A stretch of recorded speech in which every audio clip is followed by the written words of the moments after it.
Finally, it's finally time. We got it. Food and Attack on Titan. Before we go any further, spoiler warnings for Season 4 of Attack on Titan. And I want to dedicate this episode to the memory of best girl, Sasha Blouse, whose love of all things culinary, determination, and bubbly charisma quickly made her my favorite character. From cadet, to soldier, to hero, you were a true scout who gave their heart, quite literally, and you won't be forgotten. It's been 7 whole years since the premiere of Attack on Titan Season 1, and I've been patiently waiting to see some food other than the scouts' bread, meat, and gruel of Paradise. Now I know this might seem like an odd thing to be excited about in a show that's packed with twists and all-around phenomenal writing, but you should be excited about it too, and here's why. The festival scene in Season 4, Episode 4 showed 3 distinct foods that stuck out to me, and for good reason. And no, it's not the ice cream. I'm gonna save that for a later date. What I noticed was a puff pastry, a pizza, and what looked to me like a banh mi. While this scene is pleasing to watch, there is more meaning behind it, and this brief scene shows how great of a world builder Hajime Isayama is.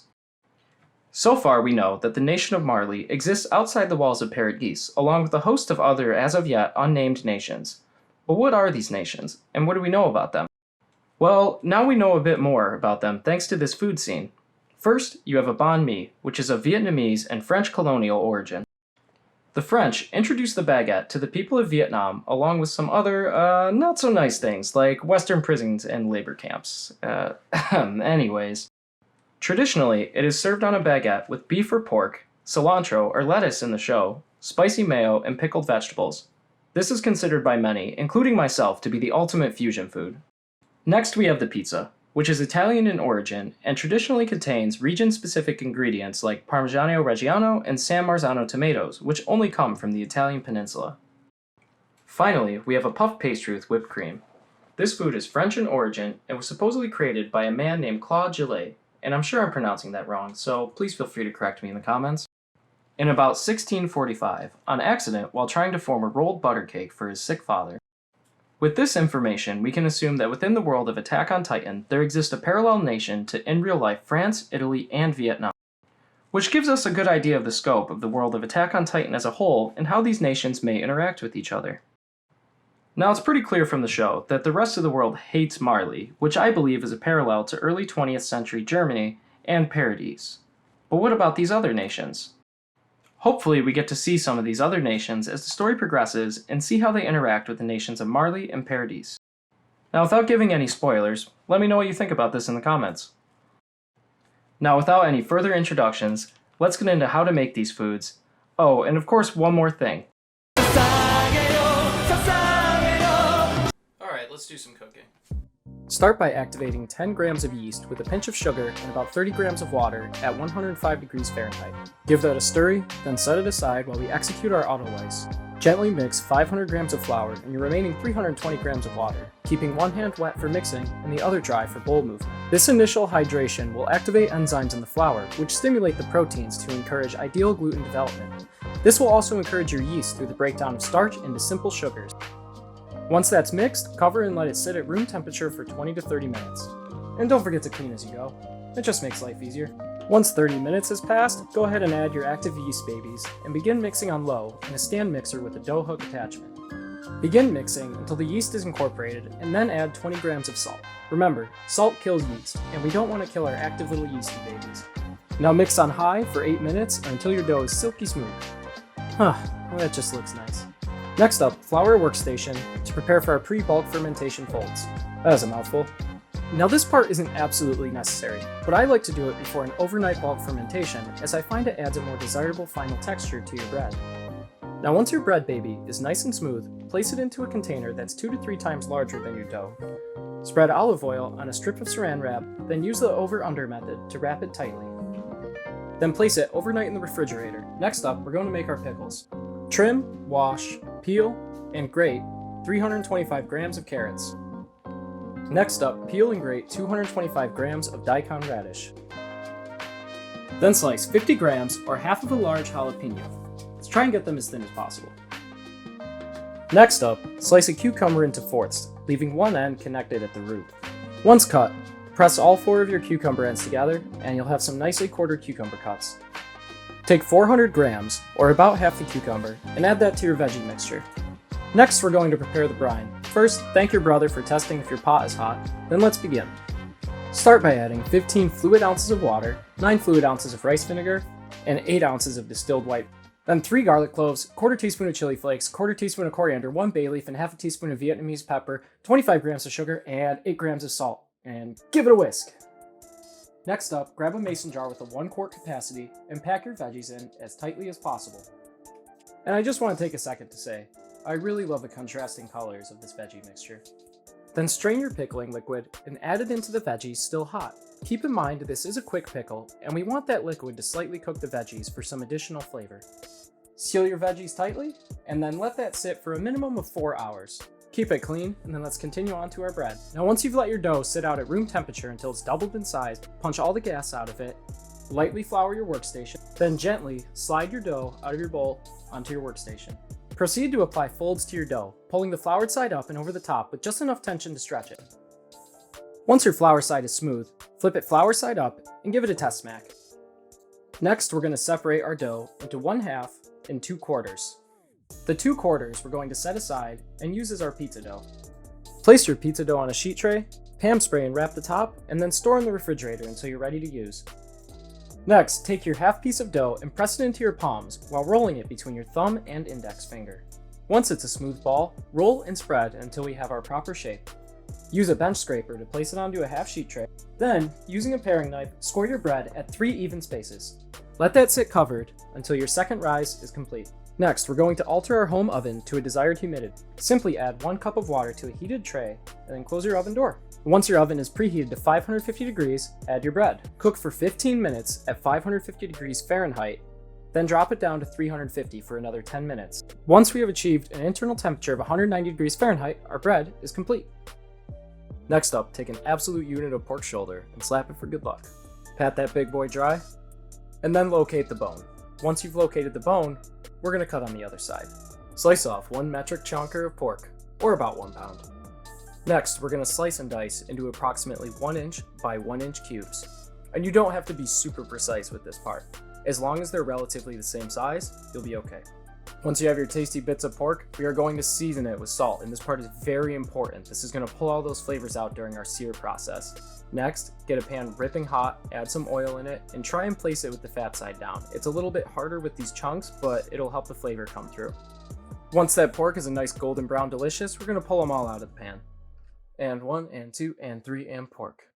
Up next, we're going to add a seasoning mixture of equal parts coriander, cardamom, cumin, and caraway, or the 4 C's. I prefer to do this part after the sear process so we don't burn any of the seasoning. Finally, dice 1 shallot. Add those shallots into the pork pan.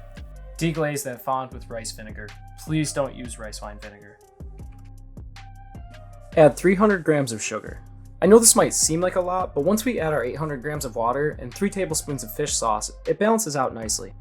Next, add your brave and seasoned pork shoulder into that sweet, sweet liquid. Cover and cook on medium heat for about 1.5 hours, or until it's tender enough to pull apart with your fingers. And be sure to reserve about a cup of that liquid. Next, slap 16 ounces of ribeye. Pat it dry with a paper towel, and then cut 3 to 4 pieces off. Mine were about 1 inch by 2 inch. Generally season that with MSG, and place in a ripping hot pan with the fatty part facing down. This will cook in under 2 minutes. Sear, flip, sear again, and it's cooked. Then baste your meat with your reserved cup of pork liquid. Remove that from the pan and admire your meat. Then take 1 cup of kewpie mayo, 1 teaspoon of gochujang, a pinch of salt, and whisk that together furiously. Side note, I absolutely love kewpie mayo. And last but not least, you need to wash our bib lettuce and then pull it apart with your hands. Then slice your bread, spread your mayo, and for the love of all that is good in cooking, please spread it on both sides. Then add a generous stack of pickles, a generous stack of pork, really pile it on high here, and then add your beef. Finish with your lettuce, and if at this point you're thinking, wow, that is a massive sandwich, yeah, I didn't really go with the less is more mindset here, but it looks great. And it tasted even better. Alright, pizza time. Add 1 glug of olive oil to a pot, and then half an onion diced, salt and sweat that off. 1 16-ounce can of San Marzano tomatoes and generously salt. Cook on low heat for 4 hours minimum. Now I absolutely love San Marzanos because they're canned at their peak freshness, and I'll use them over other tomato varieties any day of the week. Next, preheat a pizza stone. And I forgot to film this part, but once your sauce has sat for 4 hours, add 2 teaspoons of oregano to it to finish it. For this pizza, you're going to need diced prosciutto, a log of fresh mozzarella, pepperoni slices, and fresh basil, none of that dried nonsense. Pull apart your mozzarella like the savage you are. Then get your pizza dough out with some semolina flour and be ready to work with it. Coat your pizza dough in semolina flour, and when I say coat, I really mean it. Coat that sucker. Next, using the tips of your fingers, press all of the air out of your pizza dough in a circular pattern. This will give you a nice base shape to work with. Then spread your dough with your knuckles, doing quarter turns after every spread. Once you're happy with the shape of your pizza, place it onto your preheated pizza stone. Thin layer of your pizza sauce. Now I know mine looks chunky, but personally I enjoy the texture and it gives it a rustic feel. Next, place your mozzarella, working from the outside in and making sure it evenly covers your dough. Place your pepperoni using the same method, outside in, even coating. If you place with the mindset here of every ingredient on every bite of pizza, you're gonna be fine. Then add your prosciutto, and again, every ingredient on every bite of pizza. Top with some fancy Parmesan. If you don't have the good stuff, don't stress. Any kind will add color to it, but I'm all about those moonshots to Flavor Town. Plus you have the added bonus of looking cool while you grate Parmesan onto your pizza. That's amore. Now that we're ready, pop that into your oven. I cooked it on broil at 455 degrees for 6 minutes, giving it a spin after 3 minutes, and then letting it cook for another 3. Once that's cooked, pull it out of your oven and admire your pizza game. I think that looks pretty good. Finally, we're going to garnish with a couple of basil leaves. For some reason, I thought it was 3 big ones in the show, but you should pick your leaves apart and spread it evenly across the top. Remember, every bite should have every ingredient. Finally, it's puff pastry time. Take 300 grams or 2.5 sticks of unsalted butter and freeze it. Next, take a Silpat and toss that in your freezer too. I like to do this so that I have a cold surface to work on. Take 300 grams of flour, and guess where that's going? In the fridge, not the freezer. Please don't freeze raw flour.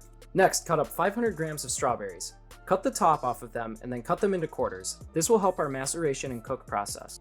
Take your 500 grams of strawberries and add 250 grams of sugar, the zest of 1 lemon, approximately 2 grams of salt. Mix those together and then place them in a pot with the heat off and let that sit for an hour before cooking. Then cook on low heat, stirring occasionally, for about an hour. Once those are cooked down, add them to a blender and blend them up until they are smooth and pink in color. Pour that mixture into a container lined with a pastry bag and then put that into an ice bath to immediately use or store it in the fridge if you're not in a rush. Grab your frozen butter and cold flour, add the flour to a mixing bowl with a pinch of salt. Then grate your frozen butter into your flour. Continue mixing while adding ice water, a tablespoon at a time. I ended up using about 8 tablespoons. Now once your dough is mixed just enough to come together, wrap it and place that in the refrigerator for a minimum of 1 hour. Take out your frozen Silpat and we can begin our fold process. Gently press your dough, then begin the strenuous task of rolling it out. If it gets too sticky, don't be afraid to add flour. Continue pressing and rolling, using your Silpat as your guide for a rectangular shape. Push it as close to the edges as you can without letting the butter melt within the dough. Use a bench scraper to pull up any sticky bits as you fold your dough over itself in 3 increments. Get a tray with parchment paper and place your puff pastry log on it. Wrap your dough and freeze it for 30 to 45 minutes. Then, do the same roll and fold process again while paying attention to the temperature of your dough. If it starts to get warm and it feels greasy to you, stop, place it back in the freezer, and take a little break. The goal is to keep this butter cold so when we cook it, we get our flaky layers. Now you can get away with doing this 3 times and still have a layered pastry, but I love Attack on Titan so much, and I'm extra, so I did 9 folds in honor of the 9 Titan shifters. Once you've completed your final rollout, use a cutting tool to trim the edges. I used a bench scraper to mark my cut positions before committing to a full cut, and if you really want to take it to the next level, grab a tape measure. Now proceed on a full send with your horizontal and vertical cut marks. Once you have even squares, place them on a sheet tray Silpat combo that's not frozen. Then using a fork, poke holes in the center of each square. Take your strawberry goop and place it in the center of your fork marks, then place the tray in your preheated oven at 400 degrees and drop the temperature to 350 after 5 minutes, then another 20 minutes at 350. Now once your pastries are in the oven, it's time to make our whipped cream. Take 16 ounces of heavy cream, 4 tablespoons of powdered sugar, and 1 teaspoon of vanilla extract. In a stand mixer with the whisk attachment. Whisk that on high speed for about 5 minutes, and at this point I like to cover mine with a towel to prevent any splatter. Now once you've achieved medium to stiff peaks, place your cream into a container lined with a pastry bag. Let's get our pastries out of the oven now and place them on a wire rack to cool. Top that off with more of your strawberry goop, garnish with your 4 dots of whipped cream, and admire your flaky pastries. So there you have it, all 3 foods from the festival scene, and if you want to see more content like this, be sure to like and subscribe.